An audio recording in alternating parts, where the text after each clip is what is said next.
Warning, today's episode discusses topics which some viewers may find upsetting. School can be the best days of someone's life or the most brutal. You might be one of the popular kids who everyone loves and admires, or the bullied child fighting to survive another day. There is no doubt that high school can be stressful, but throw into that mix a school with a history of dead bodies, ghostly girls walking the school grounds, as well as mysterious hidden classrooms, and you have one of the most haunted high schools in America. Hey there, dissectors. Today we're looking at the haunted history of El Paso High School in Texas, a place where one girl ended her own life and many more spirits linger along the corridors of this bustling school. El Paso High School opened its doors in 1916 and became known as the Lady on the Hill due to being positioned on a mountainside with fabulous views of the city below. It really is a breathtaking building, and to add to this splendour is the Jones Stadium, home of the Tigers, which can seat around 12,000 people and is one of the first concrete stadiums in America. From 1922 to 23, the school briefly changed its name to Sam Houston High School by order of the Ku Klux Klan. This didn't last long though, as the public became outraged at the Klan's behaviour and people turned against them. So as you can see, El Paso High School has a vast, dark history.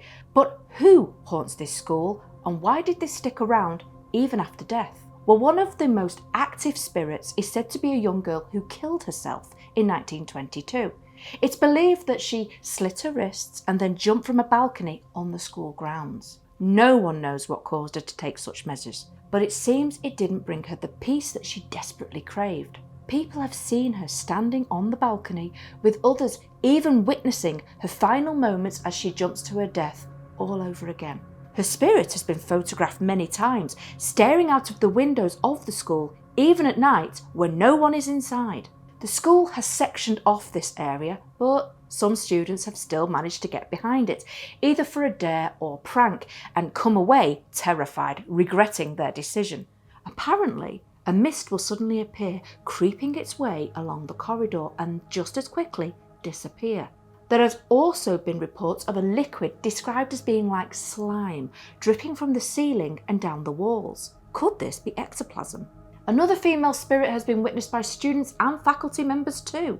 Late one evening, one teacher finished work to discover a girl standing at the end of the corridor, wearing what he described as a 1940s or 50s style prom dress of blue chiffon. Finding it strange that a student would still be on the grounds at that hour, he shouted over to her. It is said that she slowly turned to look at him, and her expression was one of sadness. But as she approached him, the teacher became alarmed when he noticed she wasn't walking towards him, but rather hovering above the ground. He also detected that she was not a solid form, but rather like she was created of mist. Before his fear could truly kick in, the ghostly girl disappeared before his eyes. I can only imagine how terrifying that experience must have been for the poor guy. How would you rationalise it in your own head? Dim lighting? Too much coffee?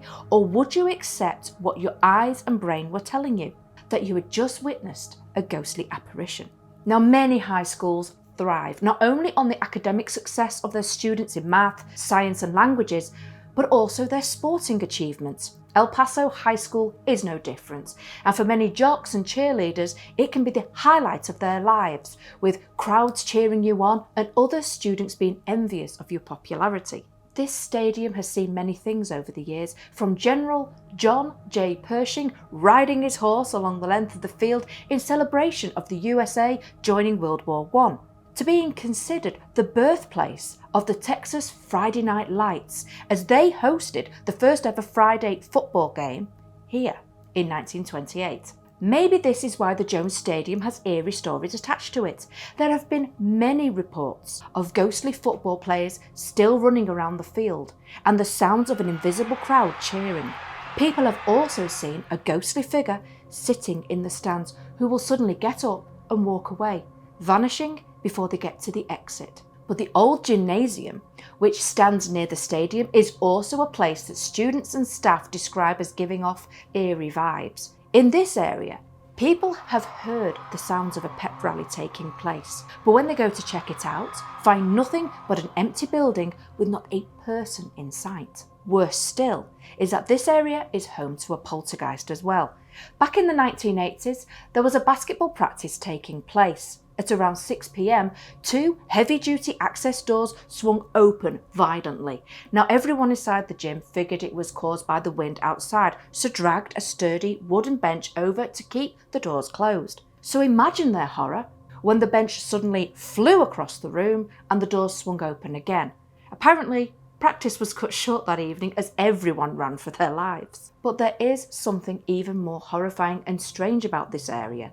You see, when the gym was being remodeled years ago, an entire Catholic encyclopedia set was found hidden beneath some steps. Who put them there and why? Nobody has any answers to this question even to this day. Were they meant to be keeping something trapped, and if so, is that what now haunts the gymnasium, angry and frustrated at being locked away for so long? One thing is for sure, the custodians point blank refused to work in this area after sundown due to how many strange and unusual events take place. Now, at the end of any school year, pictures are regularly taken to commemorate the success of the students and teachers. But on one picture taken at El Paso High School of a graduating class in 1985, it seems an unknown student decided to join in with the fun. You see, a young girl can be seen wearing a white dress standing alongside the teachers. Nobody seems to remember her being there when the picture was taken, and stranger still, no one knows who she is. Her appearance is not as clear as everyone else around her, giving her a mist-like consistency. Even to this day, the ghostly image is still a mystery. Being in a classroom can be something some students find bothersome. So imagine turning up to school during one heavy snowstorm, along with other students and teachers, to find that the school had just announced its closure. You are now alone in the building, with weather conditions becoming dangerous. So what did these students and staff decide to do? Investigate the tunnels in the basement, which were normally out of bounds. But while exploring, they came across some sealed off classrooms. But that isn't the strange part. What was alarming is the fact that these rooms were perfectly preserved, with everything, including students' belongings, still inside. What happened to cause this mass exodus? Why did students not even have time to collect their bags? The only evidence that time has passed is the thick dust that covers the tables, chairs, and floors. But the basement area of El Paso High School has been used for much more than schooling. You see, during World War II and the Spanish flu outbreak, to hold bodies of the deceased until the next of kin could be notified. People have described hearing knocking and banging sounds coming from within the darkness. If that was not unnerving enough, shadow entities and the sounds of crying can also be heard, as if someone is heartbroken and lost within those dark tunnels. So as you can see, many entities roam the grounds of El Paso High School, and even the library and restrooms don't escape being haunted. Students wanting to study in the library have experienced books flying off shelves, as well as a loud thudding sound. But if you run in fear to the restroom, you won't feel safe, as all the taps might suddenly turn on by themselves, something experienced by many students in the past. This is one scary school and is thought to be one of the most haunted buildings in El Paso. Now, this is still a working school, but many still find it a sight worth seeing if visiting the area, just for its unique look alone. But if you walk by in the dead of night and hear the sound of cheering as if a game is being played, be wary, as the players might be long dead.